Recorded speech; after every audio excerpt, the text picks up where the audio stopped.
Okay, I guess we'll get started, and then if more people come in, that will be great. We'll just keep going from there. I just want to welcome everybody out to our first Second Ward Town Hall. Councilmember Cusick and I will be answering questions later in the meeting, but we kind of like to start with some presentations and some other thoughts. I think we're all feeling grateful that we don't have to get out in the cold tonight, even though, we have this forum because of COVID-19. It's nice that we have it because of the bad weather. So I'm glad that you could all be here. And I just wanted to take a minute to thank Captain Lemons for being here and manning the controls and helping to facilitate our question and answer period. And Captain Lemons, if you'd like to just kind of explain a little bit about how you'll facilitate this. Good evening, Council Member Klein, Council Member Cusick, City Manager Rose. For all of those who are attending, if you have a question and you would like to verbally give your question to the council members, on the right side of your screen, you're able to raise your hand. And then at that time, once the question and answer period is put into place, you will get called on in order. We also have facilitated an open chat. We ask that everyone, of course, be respectful in the chat. If you have a question, you can also place your question in the chat and they will be hopefully answered in the order that they are received. Thank you very much. And thank you for your time in helping us to run this meeting. We really appreciate it. We're going to try to keep this meeting to about an hour. So we'll try to get through what we have to and then answer as many questions as we can within that time frame. I also want to thank City Manager Rose for being with us here tonight. I appreciate, Councilmember Cusick and I appreciate his time in coming to help to give information about the proposed bond projects and an explanation of why he's recommending these projects. Before we move into the discussion of the bond projects, which is really the kind of the main focus of this meeting, I would like to turn the time over to Councilmember Cusick, who's going to give us some updates about other city issues. And when we get to the answer and comment section later, we welcome questions about other city issues as well as the bond projects. So listen carefully to these updates. Okay, thank you, Alita. Just want to make some announcements that things that have, as we stand on different issues going on in University City. But before I start, I want to thank again Captain Lemons and City Manager Gregory Rose for giving us this time this evening and helping us with this meeting. We have received, or I have received some questions about different projects around University City. One of the projects is the Opus property project that would put in a 7 or 8 story high rise in the Del Mar Loop. We're in the property that is currently occupied by the Commerce Bank, Del Mar. Right now, the Opus project is, I think, on hold. They are revising their plans somewhat to see if, to check out the viability of being able to do that project as they wanted to do it, and in consideration of what our ordinances and codes are for putting a building like that in our main economic district in the Del Mar Loop. So we will have more information updates on that as it progresses. And then just today or yesterday, I think it was today, we learned that the University City may be issuing the demo permit for the Del Mar building at the Del Mar Harbor project for the True Hotel. I don't know if that permit has been issued, but I believe Mr. Rose's staff is going to be doing that any day now. There has been some concern about the mosaics that are on the building and preserving those. We are, again, I believe Mr. Rose's staff is contacting the owners of that property and asking them if there's still a way that we could preserve those mosaics. As it is privately owned property now, we cannot force them to do that. However, we're hoping that they will be able to go a little easy with the wrecking ball so we can save those mosaics. As well, we've asked the developers if the University City Historical Society could have access to the interior of the building to take some photographs of that for posterity's sake. As many of you may know, recently the Tischler-Weiss completed their fiscal analysis study on what the impact is on University City by Washington University City, and we finally agreed to and accepted that report in one of our last meetings. And the next couple of steps will be that the city manager and Mayor Crow will be getting in touch with Washington University to discuss the findings with them to see if we can't come up with some type of a solution for the fiscal imbalance that exists to the negative for University City, and letting Washington University know the findings to see if they can't help us out because of the impact that Washington University and their students have on University City. People have been asking, when will Centennial Commons open? When will the pool open? And when will we start opening those? We still have all of those things under consideration. Nothing has been decided. I do know that Mr. Rose is watching the spread of the pandemic, or just watching what goes on. And I think what we're looking at is just to see how the vaccination process takes place in the next couple of weeks and month or two, as to how fast we can get most of the population vaccinated so that we can safely open these facilities. And again, maybe in the next couple of months, maybe the next month or two, we may hear more information on when those facilities may be able to open. I think that maybe some people have heard that St. Louis County has lifted some of the restrictions on sporting events and people that can attend those. So there is some light at the end of the tunnel. Hopefully the end of the tunnel is near, but we'll find out. The Olive and I-170 project is progressing. I said this for many, many, many months, that land acquisition and a project of this size just takes time. So bear with us. We are all working on it, the developers working on it. And I have a lot of hope and faith that this is still going to go through. And then at our last council meeting, the council did approve the fourth round of ERST forgivable loans for businesses in University City. And this part of this fourth round also includes qualified home-based businesses would be eligible to apply for the loan. If there are any business owners that would like more information about this, they could go to the city's main page, because there is something on the front page of the main page where they can click to get further information, as well as the application for submitting for the forgivable loan program. And finally, we did pass a resolution considering to consider what to do with the University City feral cat population. And our resolution did say that the best practice is a TNR policy, that feral cats would, if captured, would go through a TNR process, and then they would be re-released. And I personally am in favor of this because I have two of those residents that have taken up and are living with me. And so I think it's a program that works. And I think that in the next couple of months, we also will be seeing some more resolutions and taking a look at what it is, or taking a look at how many pets a home is able to have. Right now, it's restricted to 2, but we are going to be considering that in the near future, I believe. So having said that, at this time, or given this update, and again, after the presentation by Mr. Rose, and we're finished with talking about the police and the bonding issue, we will have a time for question and answers. And of course, remember everyone to use the little chat or raise your hand. So at this time, I would like to turn it over to Mr. Rose.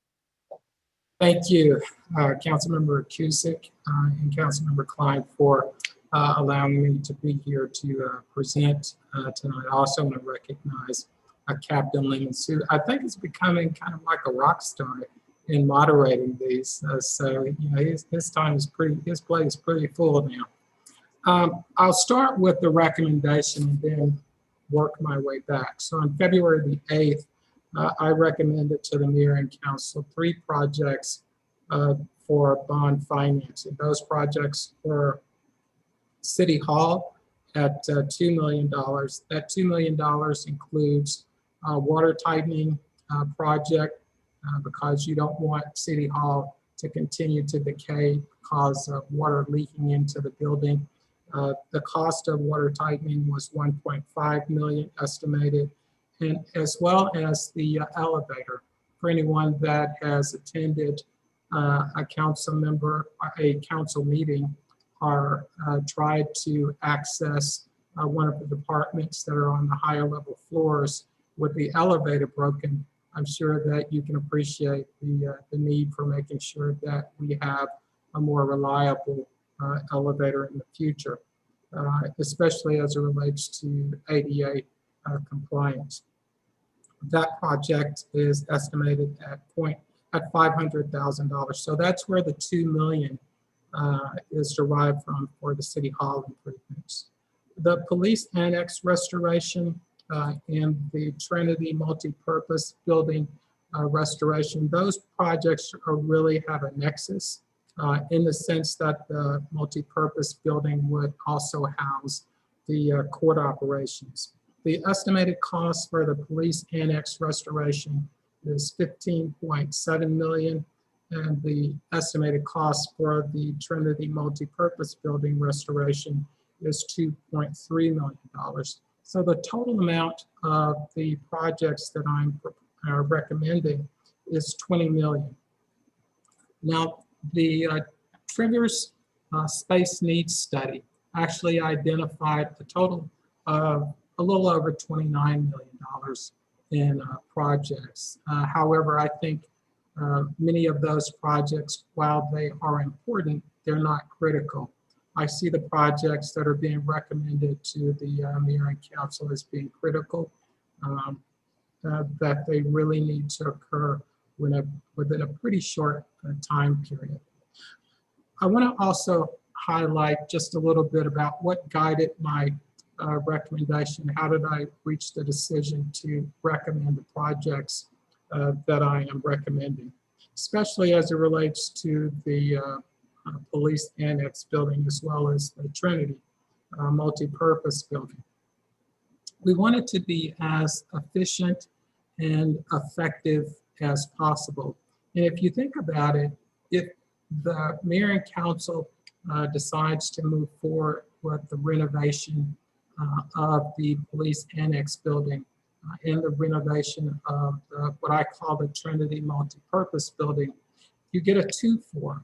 The first thing you do is you're able to, which is the third issue that guided my decision, you're able to effectively address the needs of the police department. And you're able to address the needs of the court. Also, you're able to move the council chambers to an area where you no longer have the reliance on the elevator that you do today, to make it much more accessible, especially for those individuals that may be handicapped, that cannot traverse the stairs if the actual elevator is out during that time period. So we want it to be as efficient and effective as possible. We also wanted to make sure that as we were addressing the needs of the police department, that we also address the issues that were raised as a part of the Ferguson Commission. One of those issues being creating a separation between the police department and the court. This allows what the recommended projects allow us to make that separation, but still have them in close enough proximity because there is just a natural working relationship that exists between the police and the court. So they will be close, but not too close. The third issue has to do with being strategically located, again, especially for police and court, but also police department needed to be in a proximity to the other departments that they work very closely with. Human resources, for example, public works as it relates to streets and such. Also, as a part of this, we wanted to make sure that there was still strong civilian oversight of our police department. And proximity to not just myself, but certainly this position enables that oversight to occur. Keep in mind that the police department is the only department within the city that has a legal right to take a life. So we have to ensure that there is always strong civilian oversight because of that responsibility that the police department has.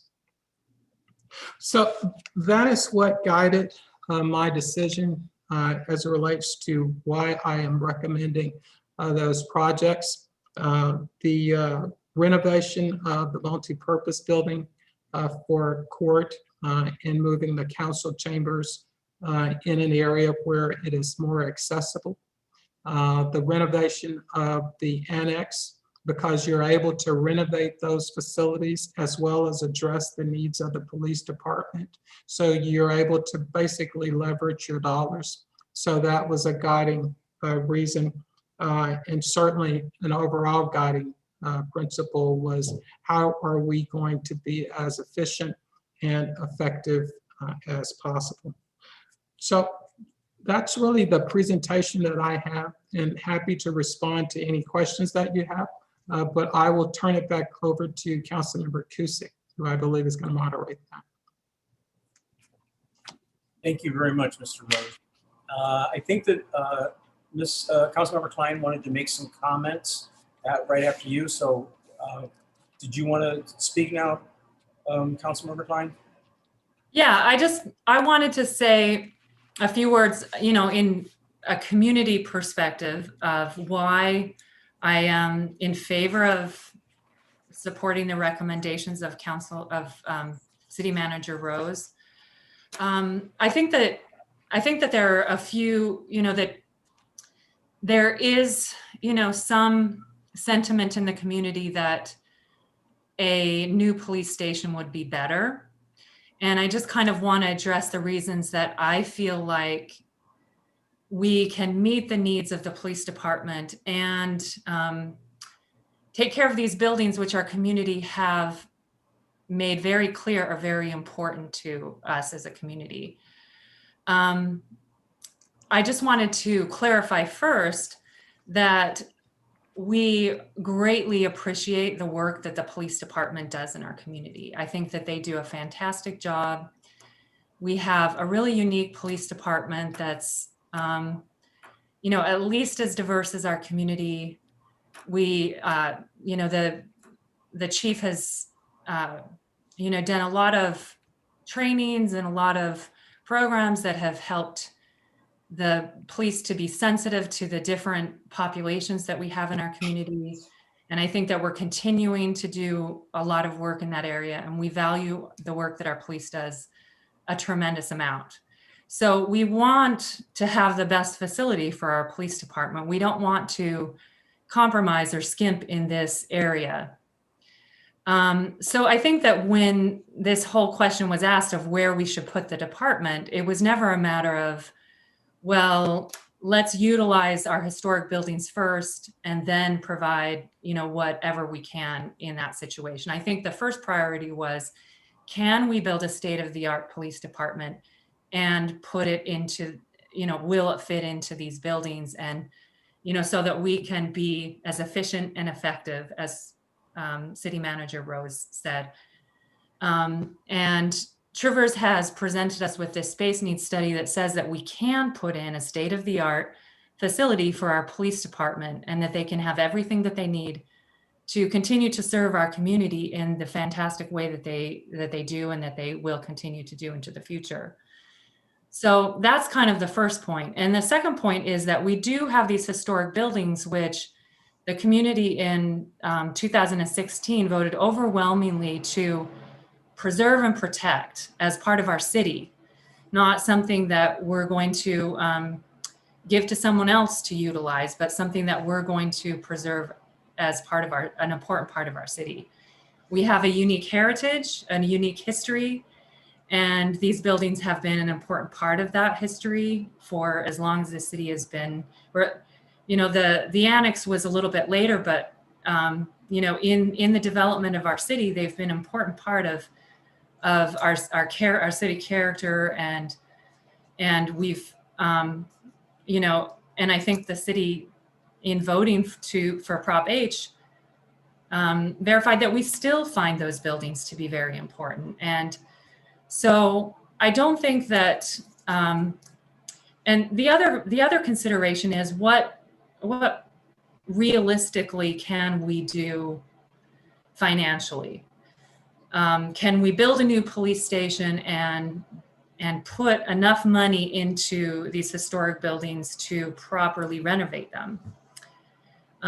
If we couldn't fit the police department into those historic buildings, then this wouldn't be a question in front of us. But because Traverse study has shown that we can fit the police department into the annex and the courts into the Trinity building, that is a question for us. So what about our funds? How are we going to maximize the benefit of the dollars that we have? And so I think, for me, with all of the conversations that we've had as a city, and for the information that I've seen, and for the values that the city has shown me that they have, I think the best option is to put the police department in the annex and the courts in the Trinity building, so we can maximize our dollars and be as efficient and effective as possible. And then we can continue to promote the core of our police department, which is the heart of our police department, which is doing what they have done, even in the facilities that they've had, continue to do that in a much better facility that we provide for them, that provides for all of their needs. And I hope that I'm communicating this all clearly, but you know, and I welcome any differing perspectives that could shift things for me. But so far, this is kind of the direction that I feel that things have been going. And so that's why I support the recommendations of City Manager Rose. And I don't know if Councilmember Cusick wants to add anything to what I've said, but I'll turn the time over to him. Thank you, and thank you for that very eloquent. You were very eloquent about that. My head is off to you on that, and I think to add on to what Councilmember Klein just spoke about is, for me, the issue of being able to put the police back in the annex and the bond issue. It is a financial consideration, because in the scenario where we would put the police somewhere else, we still have the historic buildings that we have to consider on what we do with those. Those cannot be just left alone, are not allowed to deteriorate. And Councilmember Klein did allude to Prop H, and I would remind everyone that Prop H does state that we have to preserve these buildings. We cannot demolish them or we cannot sell them without going to a vote of the people. So we do have an obligation to protect these landmarks. And part of what makes us a very unique little community here in St. Louis County. And for me, it's the police officers themselves.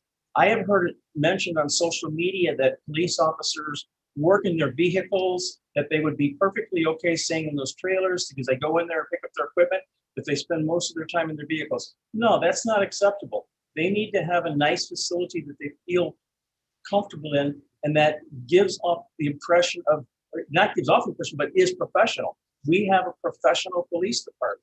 They deserve to have something that is state of the art. And I do believe that the annex could offer that, as it has been demonstrated by the Trevor study. Having said all that, I would like to propose two questions to Mr. Rose, kind of put him on the spot, that one of the things that I've been hearing is, and Mr. Rose, if you could elaborate on this, was the issue of being able to put the police department on land that people are saying that Washington University was going to donate, but that there's no truth to this, that we have not had any discussions with Washington University, and that there is no land, and maybe even touch on the situation with the property that is owned by Washington University where our fire department is. Happy to discuss that. We have not had any formal discussions with representatives from Washington University about the potential of them donating property for for a new police facility. The structure for the property that currently resides at the fire station that currently resides on Washi property, that was not donated. That was leased to the city at a very low price, but it is a lot of trust to invest roughly $16 million into property that you don't own. And so where, the fire station was, clearly before my time, that property was not donated. It was leased. So Washington University is still the owner of the property. Thank you for that. And then I'd like to ask a question about the bond to the $20 million bond that you are proposing.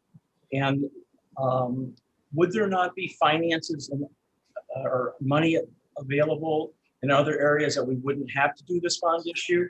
Or could you kind of run through that real quick as to give residents an idea that basically we don't have the money in the bank, that this is about the only way to raise the money? Right.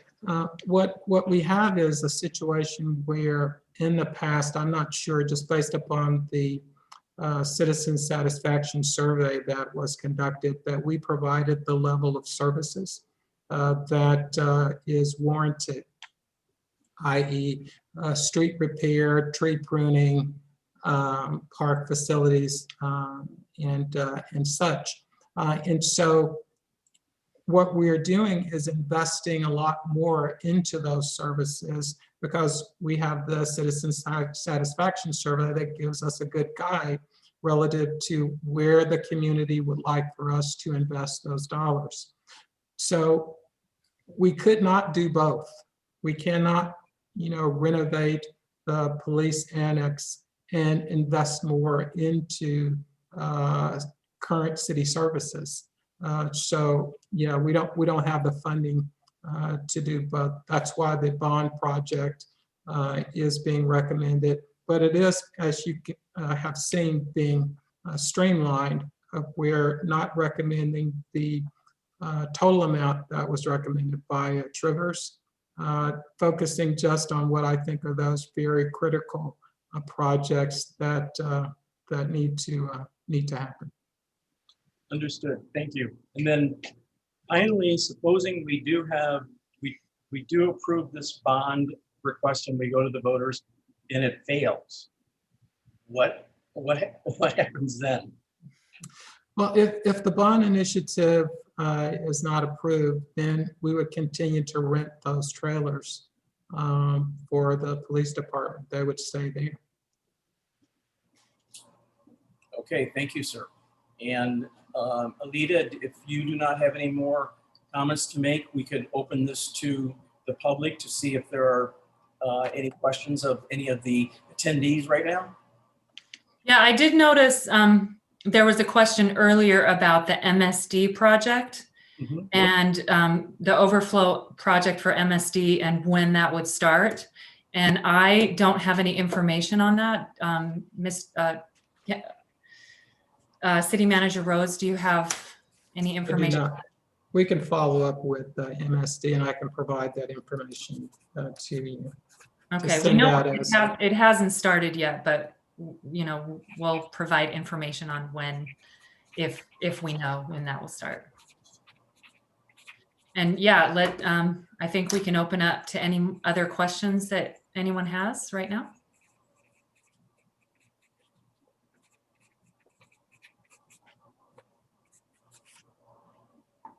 Councilmember Klein, Councilmember Cusick, there was one more question in the chat.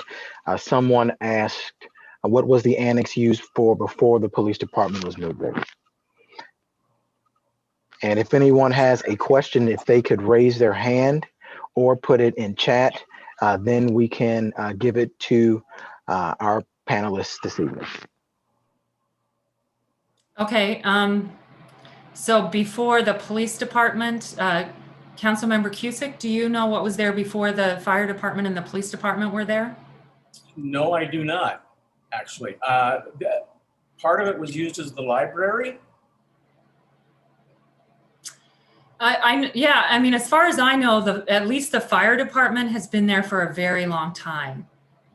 So I don't have the year that it's moved into the annex, but it's been decades, many decades.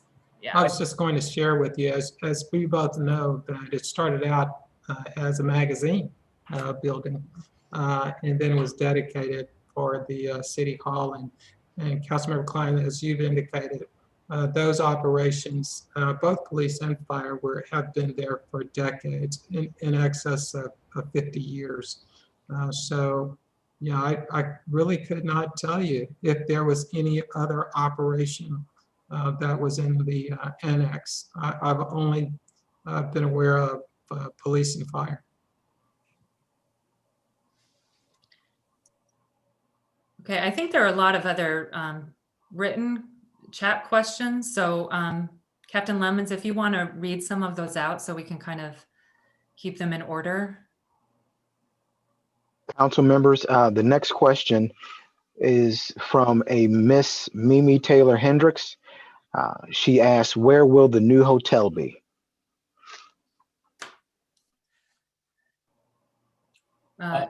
Go ahead, Councilmember Cusick. Most of the hotel will be where the current Delmar building is. The Delmar building is as everyone knows, the Delmar Harvard, I guess, campus behind the library are actually two separate buildings. There is a breezeway that connects the two buildings. The Delmar building will be demolished, and most of that will be the hotel. The Harvard section of on the campus will be converted and will be used for some hotel rooms, I believe, but it'll also be used for meeting rooms and conference rooms. And I think they're putting a little, maybe a coffee shop in there, but it'll be mostly for meeting rooms. And again, the Delmar building, the building that faces Kingsland, that will be where most of the hotel will be. Thank you. The next question is from Selena. They're asking, did we buy a drone? I remember City Manager Rose talking about it at one point. City Manager Rose, do you want to answer that? Yes, I can tell you we purchased a few drones, two that are in our police department that they use for surveillance, and I believe two that's in our fire department currently that they also use for fires, and they assist police with operations. So we have about 4 of the drones that are up at any time, especially during emergency type of situations. I will share with you that when we had the peaceful protest that we here in University City with the Black Lives Matters, we had drones in the air, and often they may be up, but you may never know because they're flying pretty high. So yes, to answer the question. Next question is from Ellen Hartz. Please elaborate about the office development suggested for building on Delmar. What are their reworking issues? I'm going to probably allow Mr. Rose to answer this one also, but it's my understanding that one of the sticking points was that they wanted to have 1, 2, 3, and 4 bed units, and our ordinance currently does not allow for a unit to have 4 non-related people living together in one unit. And I also think that they were wanting our ordinance requires that any buildings that face Delmar, that the first level has to be retail. And I don't think they were allocating enough space for retail for the first floor of the building that would be facing Delmar. Mr. Rose, did you want to add anything to that? Councilmember Kusick, I believe you covered it. The focus, the central issue is that they were wanting to do the 4 bedrooms, and our property maintenance code does not allow any occupants above 3 that are unrelated. So they weren't able to meet that standard. And, as you've indicated, that's why they've gone back to the drawing board. Thank you. Selena is asking the panelists, do we have an actual demolition date on the Delmar building? Council or City Manager Rose, do you want to reply to that? Sure. We don't have a date at this point. The demolition permit has not been issued.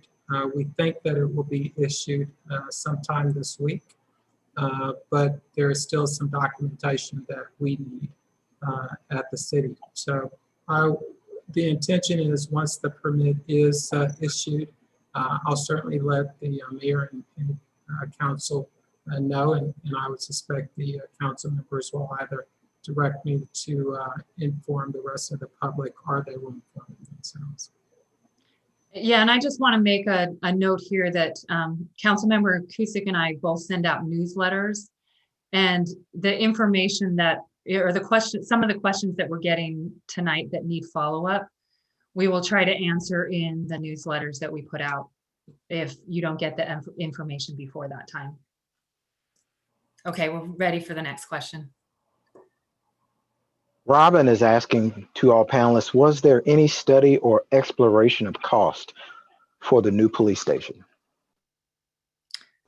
I know that there's a cost estimate for the new police station at 18.6 million. But that's an outdated number. It hasn't been updated. So, and that doesn't include the cost of the property. So it probably would be more than that based on updated costs. Is there anything else to add to that? Okay. No, that's accurate. Sue Rekoff is asking the panelists, well, actually, she's making a statement and said it was the Lewis printing plant, city bought City Hall and the Annex in 1930. Oh. Yes, thank you. I knew that Sue was on here and that we should have asked her in the beginning, because if there's one person that would know the answer to that, it is Sue. Thank you, Sue. Thank you. Panelists, the U Heights trustees and board are asking any possibility that Washington University could donate the property on which the new fire department was built. I'll refer to City Manager Rose for that, but that could be part of some negotiations with Washington University. Councilmember Klein, as you've indicated, certainly we now have a very good understanding, based upon the Tischler Weiss study, the deficits that are being caused by Washington University, and the council has authorized myself and the mayor to start negotiations with them as far as how do we address those deficits. So everything is on the table. I think that's what I was told by the mayor and council at the time. So I would suspect that will be part of the discussion, the property that we're currently leasing from them for the fire station. Panelist Ken P is asking for an accounting on all Prop P funds.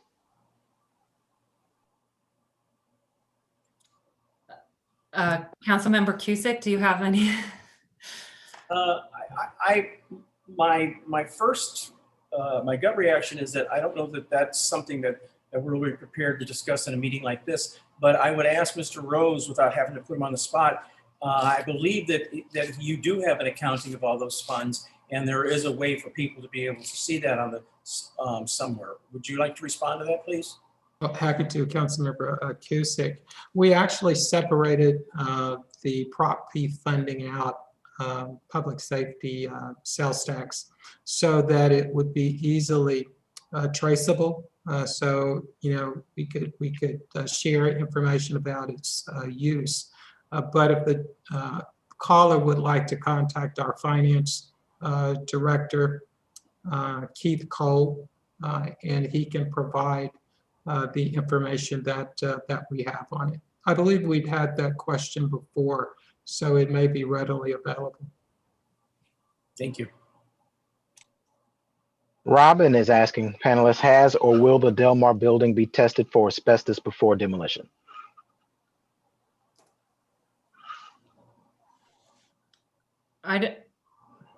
City Manager Rose, do you know if that's part of the protocol when they do that? For those types, for any building, typically, especially those that are pretty old, they normally do asbestos testing before they demolish it. So that will be handled in the private sector. We certainly have our inspectors, as well as the county comes out and does those types of inspections. But we're dealing with a developer that has a lot of experience in this area, so they will understand what the requirements are. But yes, that building will need to be tested for asbestos before it is demolished. Ken P is asking about a vote. The city council, did the city council vote to build a new police station? We haven't voted on anything regarding the police station yet. We've been discussing options, and at this point, there's no plan to vote on a new station. We would be voting first on putting the police station into the annex and the courts into the Trinity building. So, and if that doesn't pass, then it would move to, other options, which could include voting on a new station. Ms. Rekoff wants to let everyone know that the Loop is also a historic district. Mm-hmm. Ken P indicates that there was some rumor in regards to selling of the annex in the Trinity building, which rushed Proposition H. And Trivers was given instructions to keep everything together. Selena is asking, are there any plans to fill in the trolley tracks on Delmar? Do you want to respond to that, Councilmember Cusick? I will ask Mr. Rose to respond to that. I think I'll let Mr. Rose respond to it. Okay, on both of those counts? Yes. Councilmember Cusick, Councilmember Klein. There was a recent report that was done by Fox regarding kind of what the status of the trolley is, and what I shared was that during the COVID, we really don't want the trolley to be running because that simply creates an environment where you could potentially exacerbate the pandemic that we're having with coronavirus. So what I have indicated to the mayor and council is that we would provide them up until the end of the second quarter of 22 to provide you with a plan that would demonstrate their ability, the viability of the trolley as a organization and as an operation. I mean, how are they going to make that work? And I would hope that they would be working on that type of plan currently, so that once the pandemic is under control, that they could move very quickly to start operating the trolley again. But ultimately, they need to persuade the mayor and council that they have the ability to effectively operate the trolley system. But I've indicated at least that I will give them until the second quarter of 22 to get a plan in front of the mayor and council and get their approval or agreement with it. Thank you. Panelist Easley Hamilton states that they thought the only reason the new fire station at Westgate and Vernon was built at that location was because it was being donated by Washington University. Otherwise, there's no logical reason for it to be located there because it does not have access to the north. Kevin P. is asking what city services or department staff will be moved or relocated into the new Trinity building. Do you have a total number of employees located in City Hall, and how many employees will or could be moving into the Trinity building? We'll refer to City Manager Rose to answer that. At this point, we're really just talking about our court operation. That it would include our not city attorney, but prosecutor, as well as we'll have council chambers there. There may be offices because many of the council members currently don't really have a location to conduct business. So we'll look at office space as well. But we're talking about on an ongoing basis, probably 7 or 8 of our employees that would be located there. But that's all of the court and all of our city prosecutor. Thank you. Mimi Taylor Hendricks is asking the panel, is 18 million the best bid on constructing a new facility? Again, it's a couple of years old, but I don't know. We haven't had an updated bid, so City Manager Rose, do you have any further comments on that? Councilmember Klein, that is the best estimate that we have at this time. What we suspect is that it won't be any cheaper, but we don't know what the increased cost would be. Ken P. indicates that the previous city council voted for a new police station. How did the new council disregard the approved vote? And how much longer will we be under a state of emergency? Do you want to respond to the first part of that, Councilmember Cusick? I mean, I don't know if you have. I can say something, but Part of my reaction is that the first, when the council did that, the previous under Mayor Welsh, I don't think they had a mechanism by which it could be paid, etc. That they just said that there should be a new police station built, and I think that they made that without very much regard for what the current situation is in terms of the annex and what we're going to do with our historic buildings. But I'm kind of battling water on that one if Mr. Rose would like to respond, or if Alita, you'd like to say something. I just have a couple comments on that because I was reading through some of the council discussion at the time, and some of the estimates for the cost of renovating were extremely high. And there were several members of council that were questioning those estimates. So part of the reason that they decided to approve a new police station, part of the reasoning was based on those extremely high estimates for renovating. So we completely redid that study, and the costs are much lower than what they were at that time. And I don't know if City Manager Rose has anything to add to that. Well, I was just going to add that one council can't bind another one. Things change, conditions change, and so the council needs to be able to address issues as they exist today. That's not to say that you don't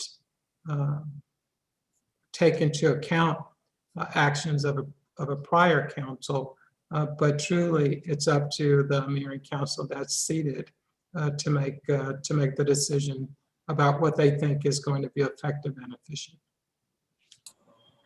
Thank you. And the last part of that question was, how much longer will we be under a state of emergency? City Manager Rose. Sure, Councilmember Klein. Happy to respond to that. It's how long will the pandemic last? I am similar to many others. I would love to be able to go to a restaurant and start back running again. Well, maybe not running again, but I would love to go to a restaurant. We're going to watch what happens with the vaccinations very closely, as well as the positivity rate. It is trending in the right direction. I would say in the latter part of December, the positivity rate was 22%, and now it's around 7%. So we're very pleased with the direction that is taking. And as you, Councilmember Kuzic and Councilmember Klein know, we're making preparations to open up Centennial Commons, and you've approved a contract to open the pool during the summer. So if everything continues to advance as we hope that it will, I cannot imagine that the state of emergency would exceed. I will just refer to what our president has said by this Christmas, and so I'm hoping that the pandemic will have been addressed and that we are in a more in a better place than where we are today. Thank you. Thank you. Our panelists, that is all of the questions that we have. Okay. Thank you, Captain Lemons, for doing that. And I would like to make an announcement that the University City Historical Society, not to be outdone, have decided that the State of the City address will be a virtual meeting this year, and it will be held on Thursday, March the 7th at 7 p.m. And once again, City Manager Rose and Mayor Crow will be presenters. And like I said, it's going to be a virtual meeting. If residents would like to be able to attend, you can go to our calendar on the main page, and you can find the Zoom login information. And if you would like to present any questions, you could send those through to the city clerk, and if they have time, they may answer any questions. But again, that's on Thursday, March 4th at 7 p.m. And check out the calendar on the main page of our University City website for the information to Zoom in. I would also like to point out that Councilmember Klein and I would like to do these meetings more often like this. And if you have any feedback, please let us know, because we are going to consider doing these again. And finally, thank you again to Captain Lemons for moderating and keeping us in line. And as Councilmember Klein has stated, we've kept it under an hour. And of course, thank you, City Manager Rose, for coming online with us in the evening and helping us out with these issues. And this time, I will say thank you to all of the attendees and all the residents that tuned in and gave us their Wednesday evening. And at that, I'll say thank you and good night. And if Councilmember Klein has anything that she'd like to add. I just want to say thank you as well. I think that this has been really productive and successful. So we look forward to hearing back from you. And if there's anyone here who doesn't get our newsletters, please let us know, because we'd be happy to add you to our list, or anyone else that you know that would like to be added to the list. We try to give regular updates. And I know that I think that there are still some questions that have been left unanswered tonight. So please email us and we'll try to answer those questions the best we can. And very quickly, Sue Rakoff with the Historic Society said March 4th is the meeting. Is that not what I said? March 4th. I thought you did. Date of the city address is Thursday, March 4th. And thank you again, City Manager Rose. I think it's been really, really helpful to have you here and answering the questions that we weren't quite sure on. Yes, thank you. Thank you. Good night, everyone. Good night, everyone. Good night.